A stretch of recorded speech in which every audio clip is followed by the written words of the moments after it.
Good morning and welcome to day one of the Power of Us virtual conference. I'm Rachel Riley and I'll be your host for the next 2 mornings as we share 6 great sessions exploring how we can work together to create a future that we all want to live in. Today's event is the culmination of a year-long partnership between Legal & General and Telegraph Spark, the commercial content division of the Daily Telegraph.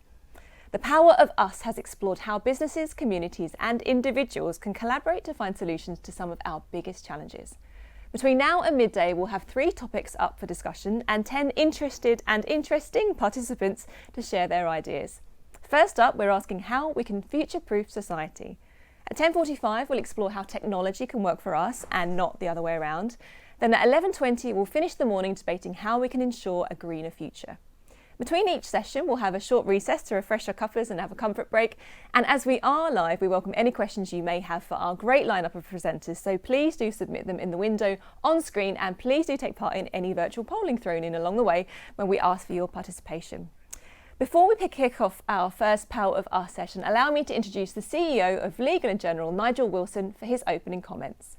On behalf of Legal & General, welcome to today's Power of Us conference with Telegraph Spark. It is terrific to see so many people joining us for today and tomorrow. One effect of the pandemic is that we've all become much better at using technology. That includes the conference industry, so there is no shortage of online roundtables, conferences and events. But I expect this one will be a standout. Today and tomorrow we'll be focusing on the future and especially on the power of business to tackle some of the huge challenges we face. Creating greater resilience, addressing huge challenges including structural ageing, health inequalities and underinvestment in regions, towns and cities so as to future-proof society. Also making the best use of the astonishing science and technology we have here in the UK and using it to drive economic success and to scale up growth companies. And how we harness the power of markets and business to deliver a greener, climate-friendly future. We have brilliant contributors lined up, brimming with ideas. Making those ideas happen is something business can do. There has never been so much money in the world, so keen to find the right places in which to invest. OECD pensions amount to around $30 trillion. So the challenge is putting funds to work in the best ways, in the right places. At L&G, we focus on inclusive capitalism. By that, we mean doing business that is economically successful and socially useful. In renewables, and financing the path to zero carbon. For example, ESG investing or affordable housing. The economic success enables solutions to be scaled up, to become mainstream, and to really have impact. Our businesses grow and become more sustainable as a result. Inclusive capitalism is founded on intellectual curiosity and intellectual honesty. We take great ideas and we worry away at them until we are convinced they work. We don't do it alone, however. We like to work in partnership with local and central government, with academia, with entrepreneurs and charities. Like you, I expect we'll learn a lot today and tomorrow. We'll come away with many great ideas. More data derived from these virtual rooms as well. Making those ideas a reality is the most important thing. Delivery and execution is what business does best. Whether it is a new model care home we're funding in Newcastle or making all of our new build homes, making them equivalent to net zero operational carbon by 2030. The commercial delivery at scale of the best outcomes for the most people is what inclusive capitalism is all about. We have never needed it so much, so I hope you join us on that journey. Yeah, intellectual curiosity is what today is all about. Thank you very much, Nigel, and your team. And thank you to all of you for joining us. We hope you'll learn something today, possibly have your preconceptions challenged, or maybe have a whole new line of thought sparked. And someone who I can confidently predict is likely to do so is our keynote speaker this morning, a trend-spotting futurologist and author of books such as When the Future Begins, Everything We Know Is Wrong, and The Attack of the Unexpected. To lead us nicely into discussing the future of society, allow me to welcome Magnus Lindkvist to tell us why innovation is the key to supercharging global society. Good morning. What a pleasure to be a part of the Power of Us conference. I'm coming to you from across the North Sea, but I've spent many years traveling to and thinking about and even living in the United Kingdom. In my 20 years working as a futurologist, one thing I found is that we humans are bad at future thinking. We have all these ideas and visions and scenarios and projections, and very often they turn out not to materialize, or they turn out to be wrong, and then something else takes us by surprise completely. This is why I'm going to spend my session today to change our perception about future, what it is and what we can do about it. Instead of thinking that the future is a place, a thing, the timeline, a certain date, something that we think if we just think and look hard enough, we'll be able to touch it, we should see future as an activity, something we can do, something we can and perhaps should do on a daily, weekly basis, whether it's in our private lives, when we're at work, or more importantly, when we are starting to think about tomorrow and the day after tomorrow. So I'm going to give you a little bit of a toolbox here in how we can future better as human beings. Let me start here. Look elsewhere. In the past decades, we humans have started to suffer from a new affliction that I call infobesity. Information has gone from being really scarce into being abundant, which means that these days most people believe themselves to be quite well informed, but very often their brains are full of rubbish, slander, gossip, sensationalism, conspiracy theories, and so on. Which is why the very basis to future better is to look elsewhere. If everybody is on social media, if everybody is reading a certain report or watching a certain TV program, there is tremendous value in looking elsewhere, into being a little bit more antisocial, into looking for secrets or hidden, as of yet unmade discoveries. So to cultivate your own unique information diet in a world of infobesity, that's the starting point for me and you to future better. Number 2, why do companies and individuals fail? Well, the most common reason is actually a little bit contrarian. Because we don't necessarily fail because we make mistakes. More often we fail because we do the same thing for too long. In the words of singer Nancy Sinatra, you keep saming when you ought to be changing. And we've seen this happen in many different companies that went bad. One of them is, of course, the Finnish mobile phone maker Nokia. And you know all about the part of the story where they were completely dominant, and everybody who is today above the age of 40 used to have a Nokia handset when they were growing up. Phenomenally successful company. And then they hear rumors about a Californian fruit company, and they ignore it, and they refuse to take Apple seriously. And then, of course, Apple, Samsung, and others ate Nokia's lunch. This part of the story you're probably familiar with.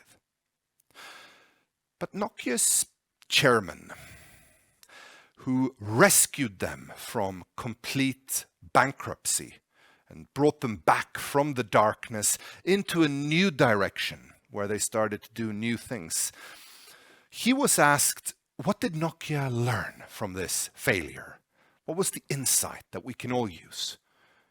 And what Risto Siilasmaa said was that we discovered that success is toxic. And it is. Success can make you lazy, it can make you arrogant, it can make you feel just entitled, and you start to subscribe to success. Pablo Picasso said that success is dangerous because all of a sudden you start to copy yourself. This is why the second way to future is to have a daily ritual where you and I wake up in the morning, we look in the mirror and we say the words, you know what, I am a loser. Because if you feel and think that you're a loser, you become humble, open-minded, curious. A complete departure from the arrogance and the trap of success. And instead you start to look upon the world with new eyes and you gain the perspective of the amateur. So that's the second way you need to start thinking about futuring better. The third one is that you need to have an open relationship with rules. You need to be promiscuous with rules. You actually need to cheat on rules. What do I mean by that? Well, instead of seeing rules as this firm wall that we can either break or not break, see rules as a kind of dancing partner for you to seduce and dance around and dance with. My son struggled tremendously in school. And as you know, as a parent, if you have a child who struggles in school, you are a little bit afraid of every phone call coming from the school. So one morning, I remember I saw the dreaded number. Oh my God, what is it this time? And then they said, you know, we actually have some good news for once. My God, I even wondered if they had the right number. Yeah, well, what is it? Well, your son is actually good at something. We've discovered a talent. Huh. Well, what? He's good at woodwork. And not only is he good at woodwork, he's the only student who follows the rules. What do you mean rules? You don't need rules. It's woodwork. It's creativity. Well, you see, we had to draw the line because all of the students wanted to build weapons, so we said no weapons. Well, what does my son make? Well, your son, he makes beautiful sailboats and ships, and he brought them home and he showed me, and I thought, wow, that's amazing. Beautiful sail ships, beautiful sailboats. And then one night when he'd gone to bed, I looked at the so-called sailing ships and I turned them upside down. And I realized that he'd been cheating on rules. He'd been listening, hearing it, and then finding a way with and around them as to not be detected. This is the story of invention and creativity in the world. John Walker was a pharmacist by day, and then he'd usually steal a few chemicals home, so at night he became a dabbling chemist. He usually probably mixed a bit of sherry, and he sat around mixing chemicals for the sheer sake of curiosity. And then one night he just fell asleep on his couch, probably from drinking too much sherry. When he woke up the next morning, he saw that some chemicals had solidified and crusted on the stirring rod, which was a rather expensive piece of equipment for him. So he panicked a little bit and tried to scrape it off. And as he scraped it off against the stone floor, we're talking here 19th century England, it caught fire. And John Walker is known today as the inventor of the match. But imagine if the same thing was to play out in the year 2020, and everybody would go, my God, thank God, the secret police caught him, and so on. Because today we cannot really fathom that most people are not driven by bad things and bad motifs. Which is sad. Because had we arrested John Walker, a world-bettering invention would be left on the floor. We need to have respect for this idea of bending and dancing with, sleeping around on, and cheating on rules in order to future better. My fourth insight: seek creative friction. I started thinking of today's theme, the power of us, and I realized it could mean two different things. It could either mean us as in a sports team where we dress in the same clothes and we have the same goal and very often the same gender. But it can also mean Fleetwood Mac. And if you know a little bit about this 1970s pop group, you know that the more they hated each other, the better their music got. Critics and fans usually agree that their best album is Rumors. When they recorded Rumors, they couldn't stand each other's company. In other words, there's some kind of value not in agreement and harmony, but in tension, turmoil, and disagreement. That's what I call creative friction.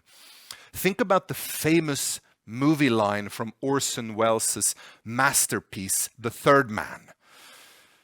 Italy under the Borgias had 30 years of terror, violence, and murder, but they produced Leonardo da Vinci, Michelangelo, and the Renaissance.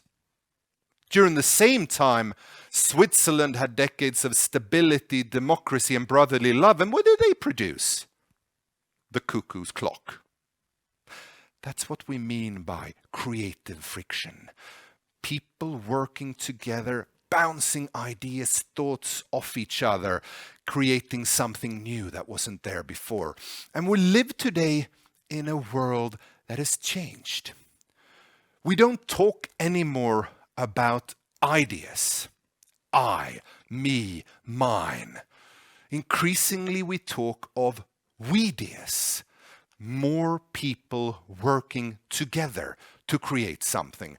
This was beautifully phrased by the science writer Matt Ridley, who famously said innovation happens when ideas have sex. Of course, if you want to know what the Power of Us conference is, now you know it's an ideas orgy. And more areas are influenced by more and more brains. The smartphone you have in your pocket today usually has something like 50,000 different patents inside of it, coming from dozens of different countries. It's like a Frankenstein's monster. Music, more and more people are needed to compose top 100 hits. We take Blinding Lights by The Weeknd, 5 songwriters. Break My Heart by Dua Lipa, 7. And Uptown Funk by Bruno Mars, 11 different people working together. Think about Nobel Prizes. We're not giving it to individual geniuses anymore. We're giving it to groups of people. Jennifer Doudna and Emmanuel Charpentier winning the Nobel Prize of Medicine this year for the invention of the CRISPR genetic scissors. Or the World Food Programme winning the Peace Prize. It's not an individual, it's an entire organization. Thousands of employees working across the world. This is the world of we-deas, where the power of us means harnessing creative friction in order to get new ideas done. Finally, of course, I read a year or so ago that if you want to stay married, you need to fight more. In the Journal of Marriage and Family, in a famous journal article from 20 years ago, they found that more than 60% of divorces happen in so-called low-conflict marriages. In other words, the cliche of throwing plates and fighting and arguing is not true. Most divorces happens in families where you're just silent, polite, not necessarily honest, just nodding and agreeing with each other. So, want to stay married? Fight more.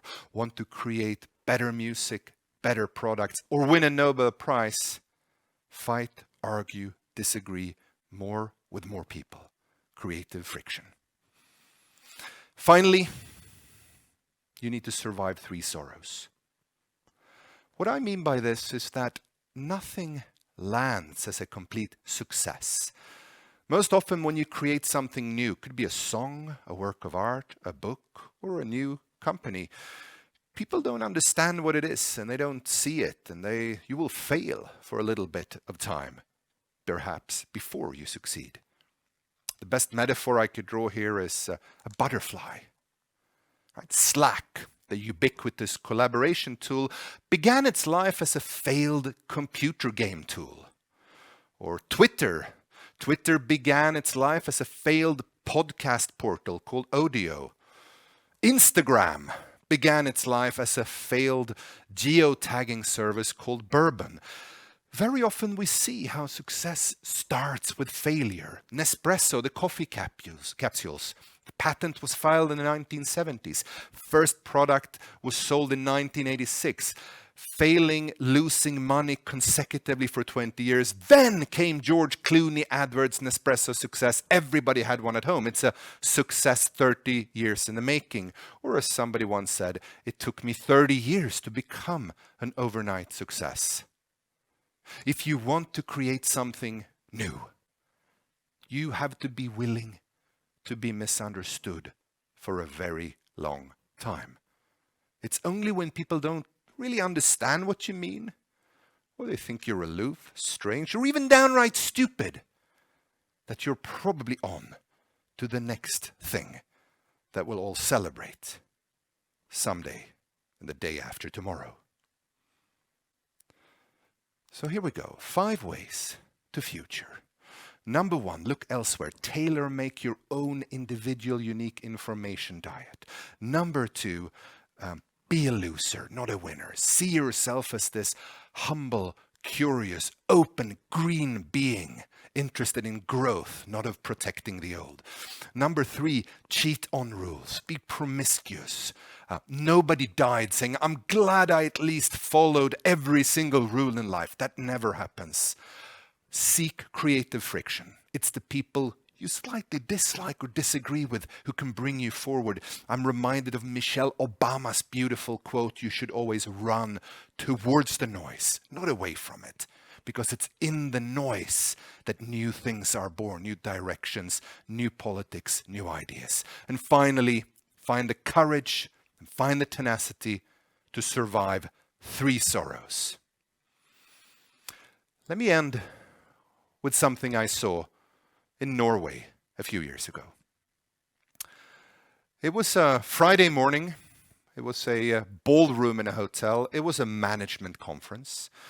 But the organizers, instead of just putting chairs and tables in the room, had decided to remix things a little bit. So we saw a room full of Pilates balls. You know, the big rubber balls you find in a fitness club?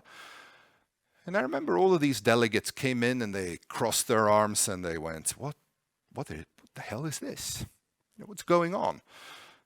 Some of them perhaps understood that a Pilates ball is good for posture, and they appreciated the fact that it was a new idea instead of the same old. But nobody really wanted to sit first on the Pilates balls.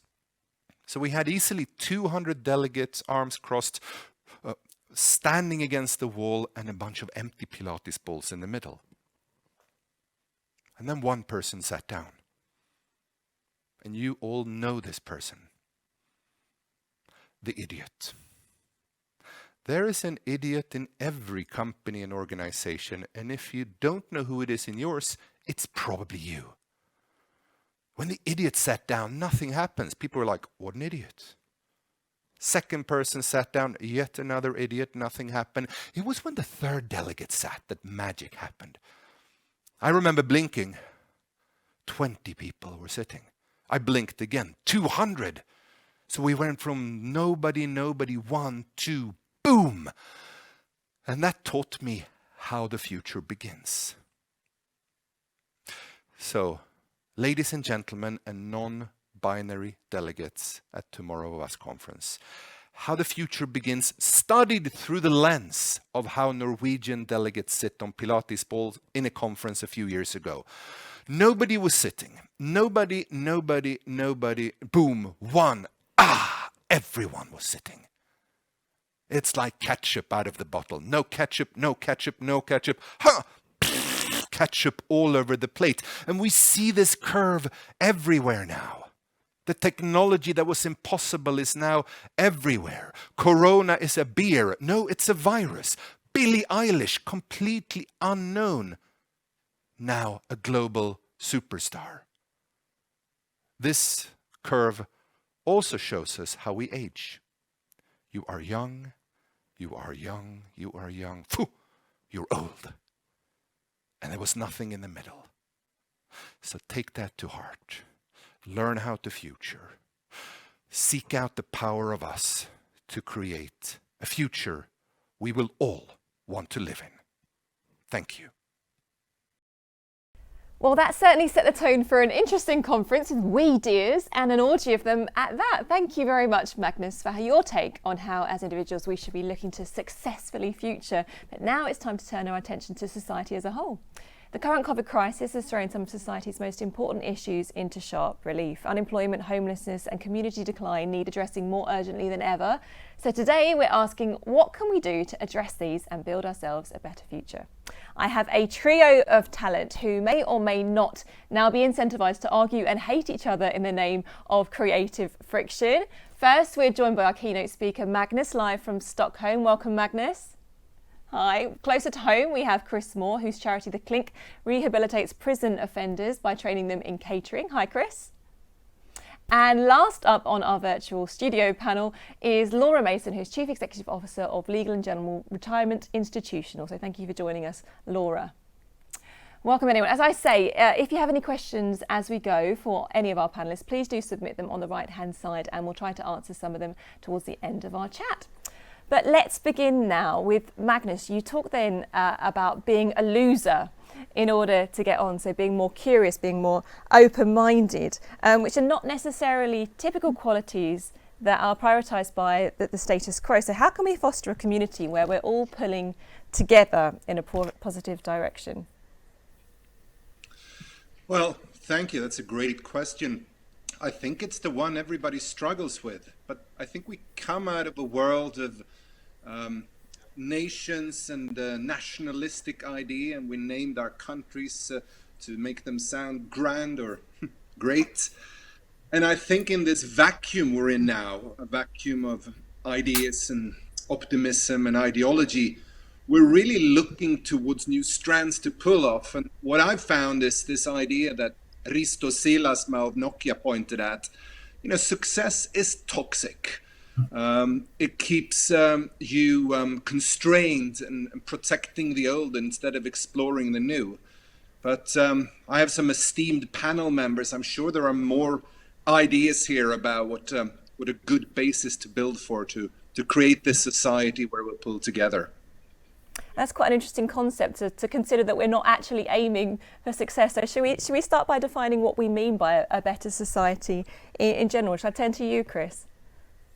What does it mean in context of a healthy society? Oh, good morning, Rachel. I think everyone needs to deliver to society, be contributing into society, and everyone plays their part. And we talk about everyone sort of being looking after the planet and energy conservation, pollution control. But actually, we need to be looking at the sustainability of people and helping everybody play their part. And if they are not delivering that part, we need to be able to give them the tools to change their life. And I'd like to call that social gastronomy, using food as a tool for social change. Social gastronomy, I like that. So everyone has a purpose in life. Very much so. And Laura, would you add anything to what it means to live better in society from your point of view? Yeah, thanks, Rachel. I don't think I'm doing very well so far because I'm actually agreeing with what the other two panelists have said so far.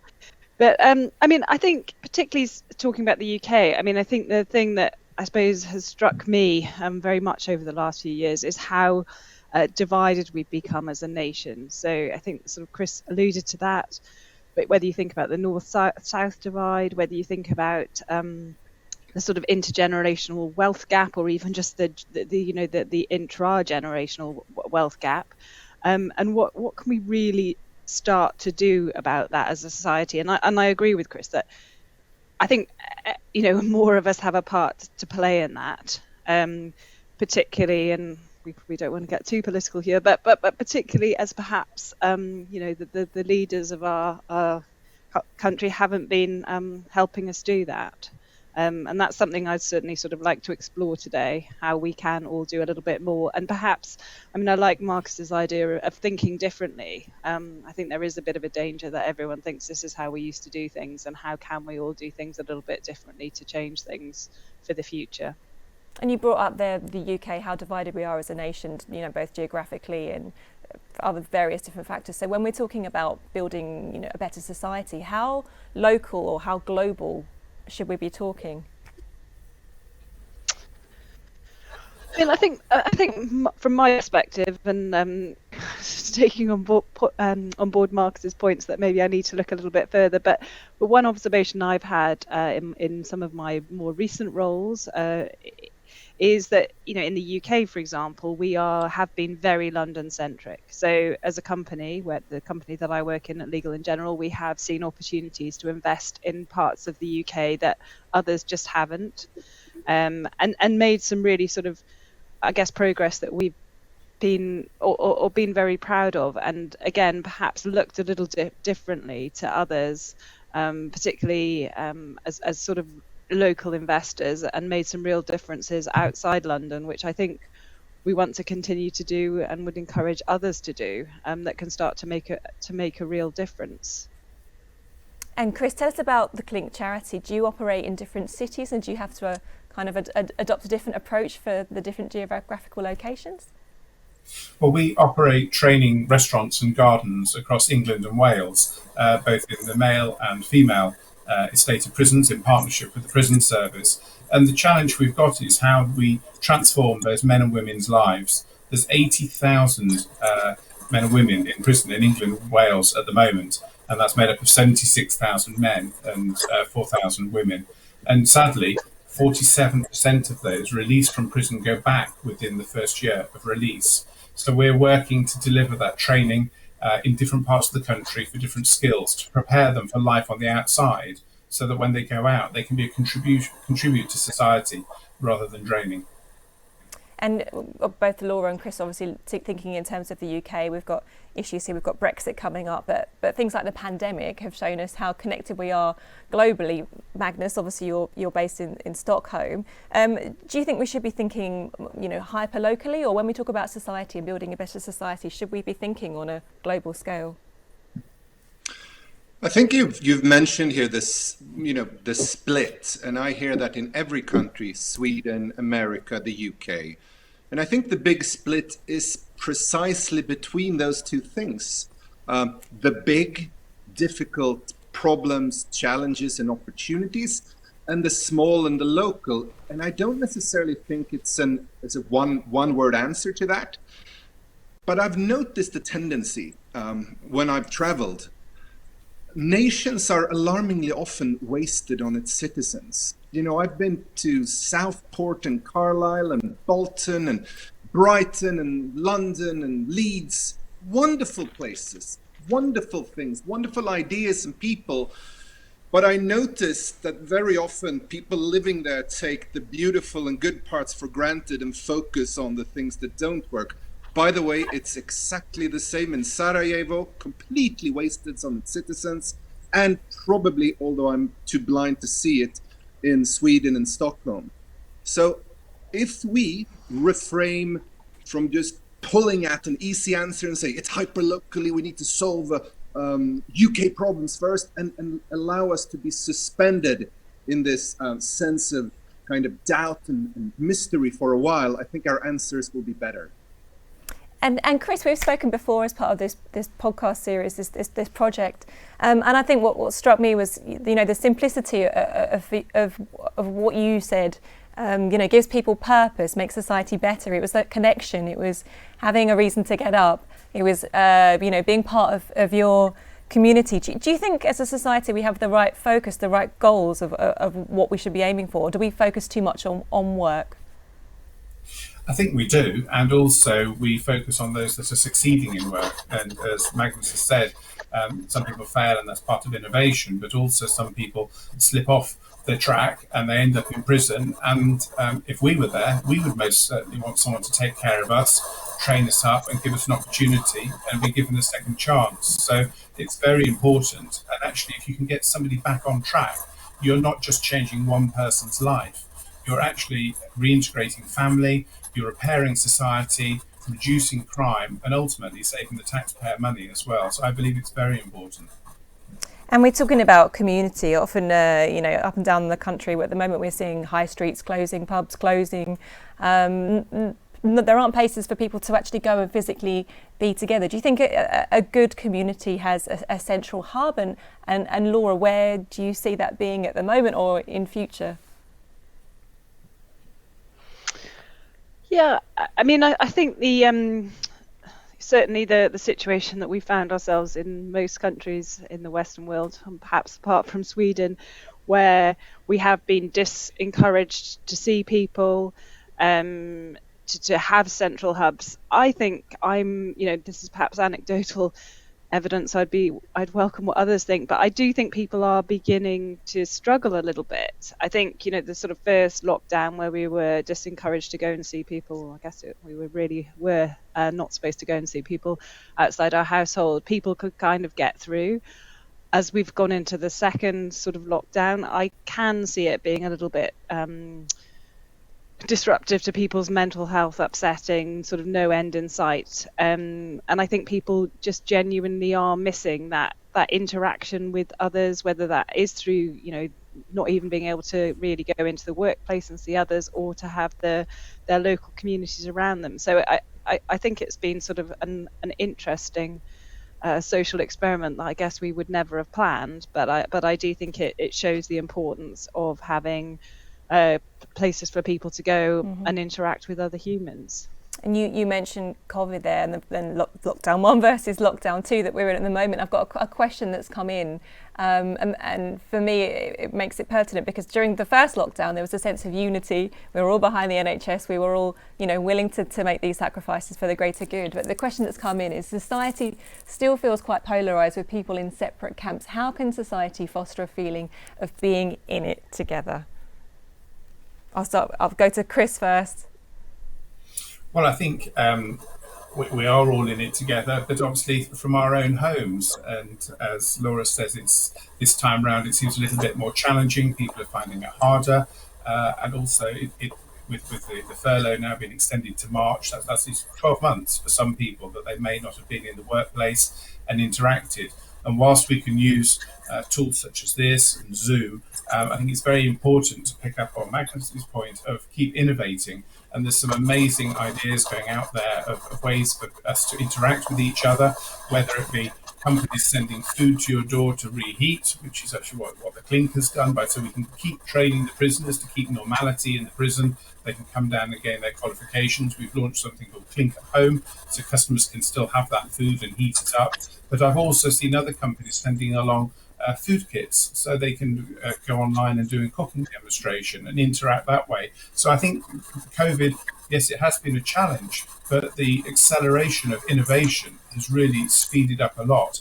And even if we just look at the talk of the vaccine, it normally takes 10 years to get a vaccine to market. And here we are within 10 months, and it looks like there's a glimmer of hope that we've got a vaccine or several vaccines that will work. So I think in one sense it's been really difficult, but the innovation has been incredible with how companies are adapting and evolving and morphing themselves into a business that will work and be sustainable for them. Yeah.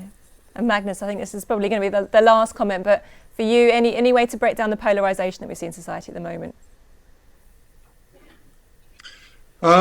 Well, the question here was how we build a bigger together. And historically, if you go back a few centuries, it was always this idea of going from the small, your hut, the village, to a street, a town, a nation.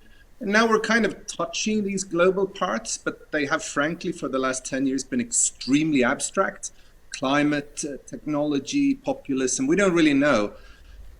Corona and the lockdown is the first really global situation that I've seen.